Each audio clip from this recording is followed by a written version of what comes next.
Konflik di daerah. Sebagaimana diketahui, Revolusi Indonesia adalah perang untuk mempertahankan kemerdekaan Indonesia, yang dilakukan baik dengan cara gerilya maupun terbuka.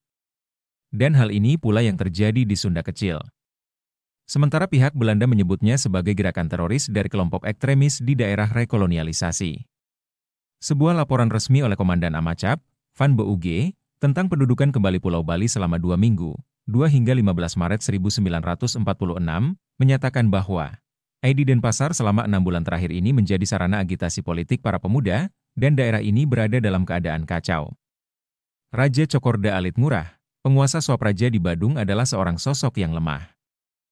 Termasuk juga punggawa kita di Puri Pemecutan meskipun sangat berpengaruh. Sementara punggawa Kesiman kehilangan pengaruh di distriknya.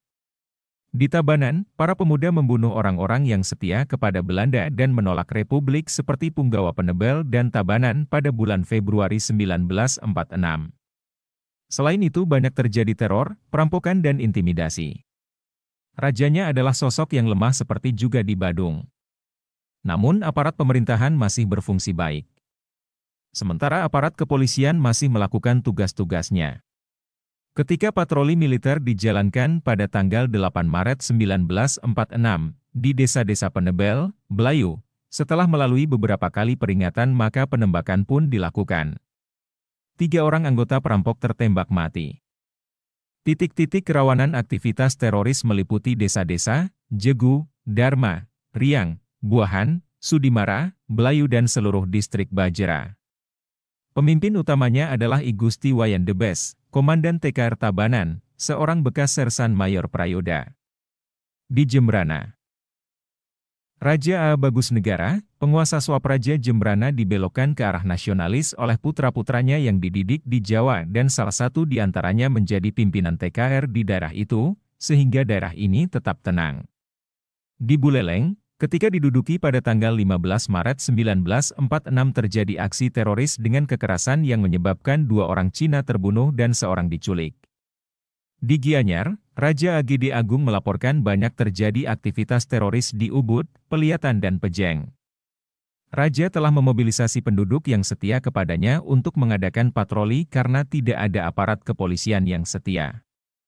Pada tanggal 4 Maret 1946 konsentrasi pemuda dengan beberapa senjata api di desa-desa Keramas, Bedulu dan Ubud. Dalam suatu konflik 2 orang pemuda terbunuh. Di Ubud, seorang anggota PRI bersenjata ditangkap. Dengan aksi pengamanan di Ubud dan Peliatan maka kedua punggawanya yang terlibat aksi teroris segera melarikan diri. Ribuan warga dari 2 distrik ini bersumpah setia di sebuah pura untuk tidak melakukan tindak kekerasan kepada raja dan adat Bali. Pada tanggal 11 Maret 1946, pasukan kita bertindak terhadap pemuda di Singapadu. Dalam konflik ini, seorang pimpinan gerombolan dan seorang anggota gerombolan PRI terbunuh. Keduanya dinyatakan sebagai anggota teroris. Raja Dewa Agung Okagek, penguasa pribumi di Swapraja Klungkung adalah paling berani di antara para raja. Dia nampaknya telah mengendalikan situasi dan sejak awal menyatakan menentang RI. Pada tanggal 4 Maret 1946 sekelompok pemuda Bangli menyerang prajurit-prajurit BKN, penjaga perbatasan. Ada beberapa yang terluka, serangan berhasil ditolak dan para pemuda mundur ke daerah Karangasem. Namun pada petang harinya, Sedahan Agung dibunuh dan keesokan harinya punggawa kota Klungkung telah lenyap. Akibatnya, semua bendera dan simbol-simbol merah putih lenyap di daerah ini. Sejak peristiwa pembunuhan 4 Maret 1946, penguasa pribumi, Raja Bangli AAGD Agung tidak pernah menjadi figur yang kuat karena mendapat tekanan dari para pemuda. Salah seorang tokoh nasionalis Jawa di belakangnya ialah Dokter Jawa, Dr. Soekarjo yang bertugas di Rumah Sakit Jiwa Bangli. Di daerah Karangasem, Raja Ida A. Anglurah Ketut Karangasem, mampu mengendalikan situasi dengan otoritas feodalnya.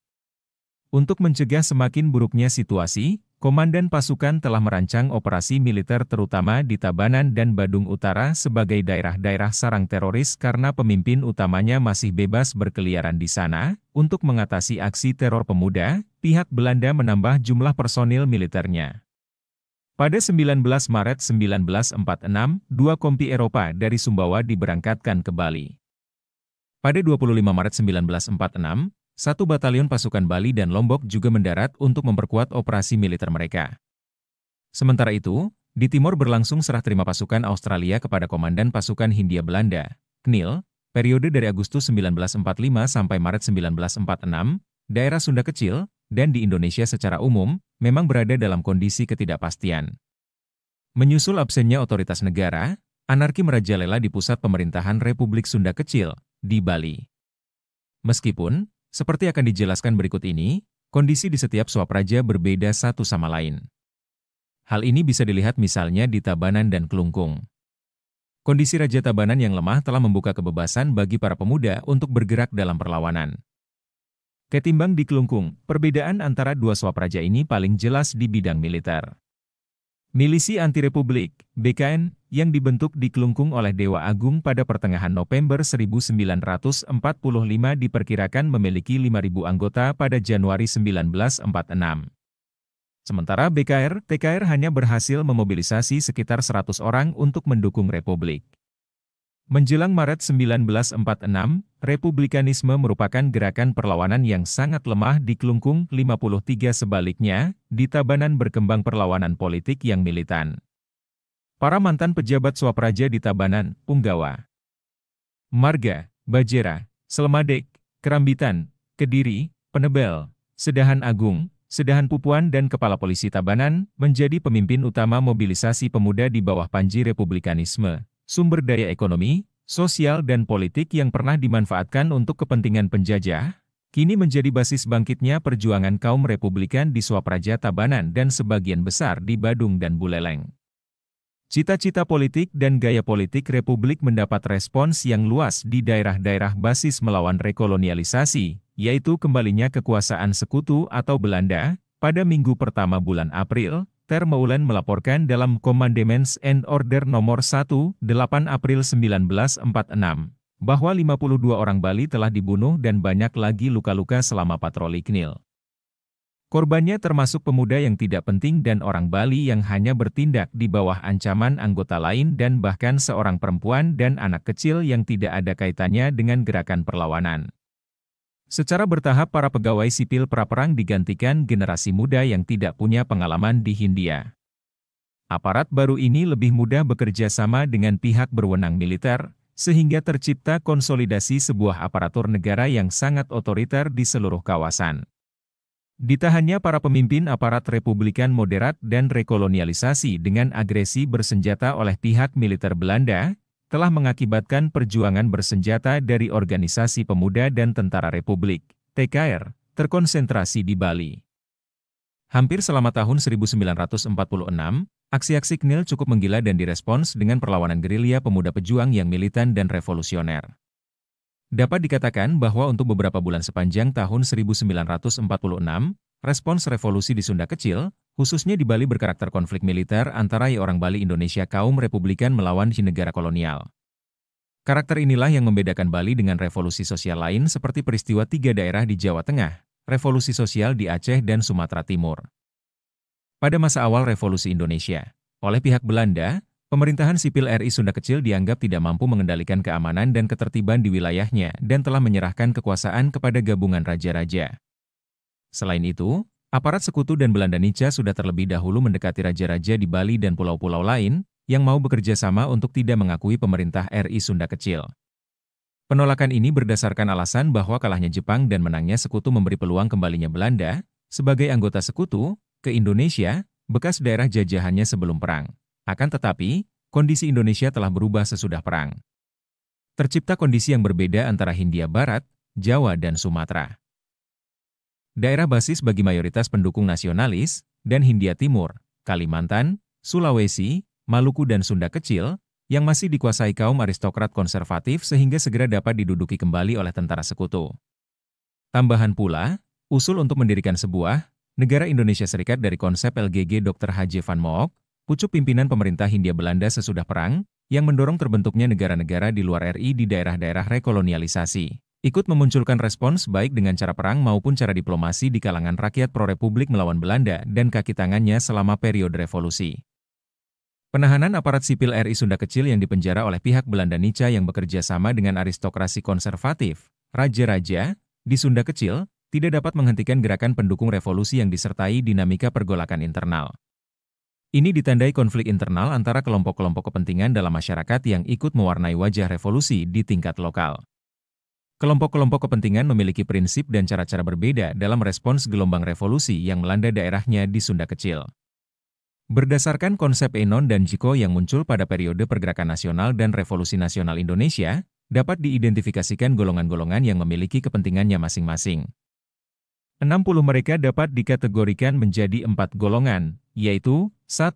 Golongan Ko yang pro-federalis dari kalangan elit terpelajar, 2. Golongan Ko yang pro-Belanda dari para birokrat pemerintah keresidenan, 3. Golongan Ko yang pro-aristokrasi konservatif tradisional, yaitu raja-raja yang sebagian besar pro-Belanda, dan hanya beberapa yang tidak terang-terangan pro-republik.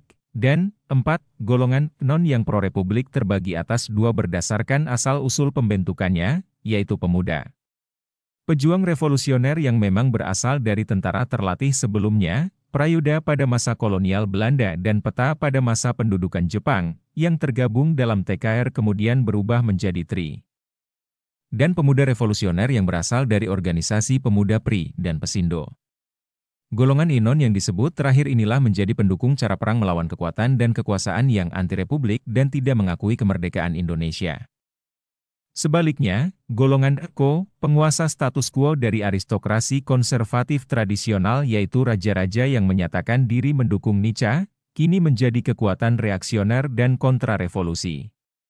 Golongan non-pemuda revolusioner kaum Republikan mempertahankan kemerdekaan, berhadapan dengan kekuatan asing Nica yang mendapat dukungan dan beraliansi dengan raja-raja kontra-revolusi.